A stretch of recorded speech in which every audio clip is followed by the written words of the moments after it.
नुजूल संपत्ति अधिनियम विधानसभा से तो पास हो गया, लेकिन विधान परिषद में ये अटका और इसे प्रवर समिति को भेजा गया। जिन्होंने प्रवर समिति में भेजने की बात कही, सिफारिश की, प्रदेश अध्यक्ष भूपेंद्र चौधरी हैं, जो इस वक्त हमारे साथ हैं। सर, स्वागत है आपका। आपने ही प्रवर समिति में भेजने के लिए सदन में कहा और उसके बाद भेजा गया। क्या हुआ था सर? बिल व्यापक रूप से इस पर और बातचीत हो और कुछ लोगों की शंका थी। माननीय विधायक गण माननीय मुख्यमंत्री जी से भी मिले थे और हमारे दोनों डिप्टी सीएम केशव जी और ब्रजेश पाठक जी से भी बातचीत हुई थी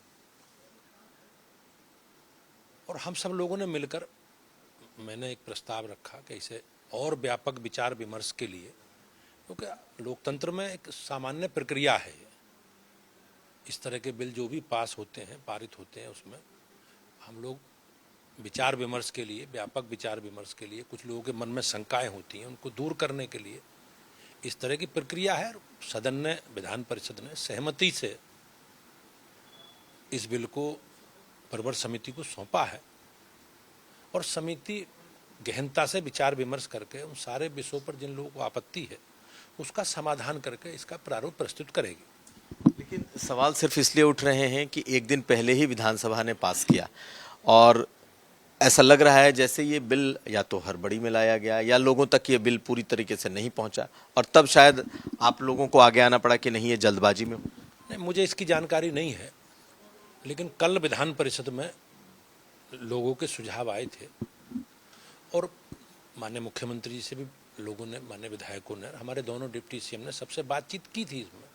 और ये एक सामान्य प्रक्रिया है। बहुत बार ऐसा होता है कि कोई बिल विधानसभा में पास हो जाए और विधान परिषद में उसमें आपत्ति हो कुछ लोगों को, तो आपत्ति का समाधान करना एक हमारी लोकतांत्रिक प्रक्रिया का, हमारी संसदीय व्यवस्था का एक हिस्सा है और इसी रूप में इसे देखा जाए।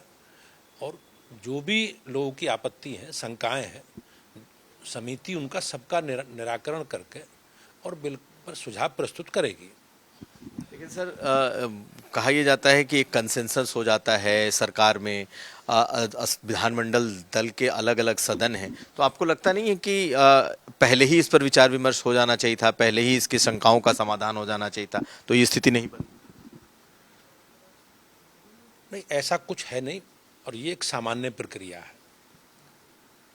बहुत सारे विषयों पर कभी कभी एक व्यापक रूप से सहमति नहीं बन पाती और विधान परिषद, हमारे यहाँ 2 सदन की व्यवस्था है विधानमंडल में, और विधानसभा से पारित होकर ये बिल विधान परिषद में आया है, तो कुछ लोगों की शंकाएं थीं इस बिल को लेकर और इन बिल पर शंकाओं का सबका समाधान हो सके, ये निर्णय है विधान परिषद का।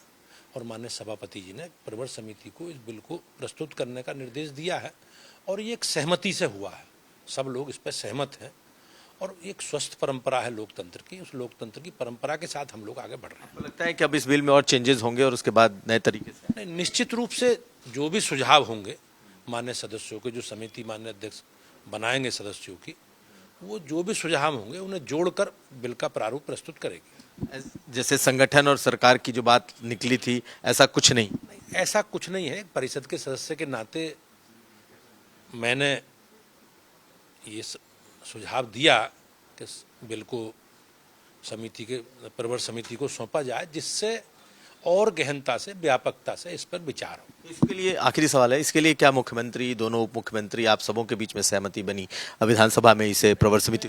जो सरकार के लोग हैं, माननीय डिप्टी सीएम हमारे दोनों और माननीय मुख्यमंत्री जी, उनसे इस पर जरूर बातचीत हुई होगी, लेकिन परिषद की भी इस पर सहमति है और सबने सहमति से इस पर समर्थन दिया कि भाई इस पर विचार, बिल पर और विचार, गहनता से विचार विमर्श हो, क्योंकि हमें जनता के हितों के लिए चुना है और जनता के हितों के लिए हम लोग, हमारी पार्टी और हमारी सरकार माननीय मुख्यमंत्री जी के नेतृत्व में काम कर रही है।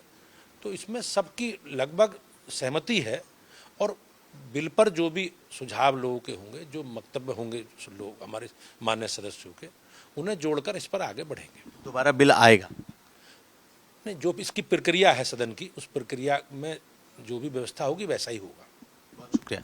तो हमारे साथ थे भूपेंद्र चौधरी, प्रदेश अध्यक्ष भी हैं, विधान परिषद के सदस्य भी हैं, और कल इन्हीं के पहल के बाद ये पूरा बिल प्रवर समिति को भेजा गया, सेलेक्ट कमेटी को भेजा गया, और जिस पर इस वक्त एक तरीके से एक विवाद भी बना है।